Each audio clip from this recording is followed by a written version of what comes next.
আবার পরে যদি কাউকে স্থান দিতে বলে কেউ, আমি বলবো যে আমার বড় বোনের জামাই, বড় দুলাভাই। তো উনি অন্তত একজন ভালো মানুষ।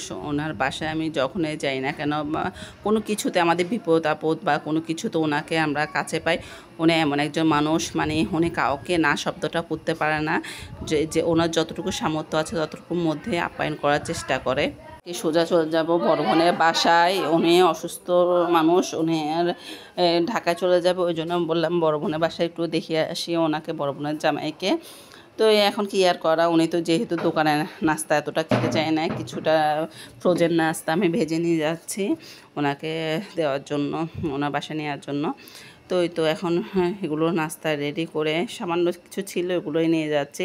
এগুলো রেডি করে আমি সোজা চলে যাবো বড় বোনের বাসায়।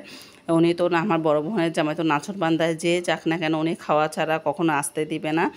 ওনার যতটুকু সামর্থ্য মধ্যে আছে ততটুকু করার চেষ্টা করে। হঠাৎ করে যাওয়াতে তাও অনেকগুলো প্রিপারেশন করলো। আমি রাত্রের খাওয়ার ভিডিওটা আপলোড করেছিলাম, কিন্তু নাস্তার ভিডিওটা আর দেওয়া হয়নি। নেক্সট ভিডিওতে ওইটা যাবে।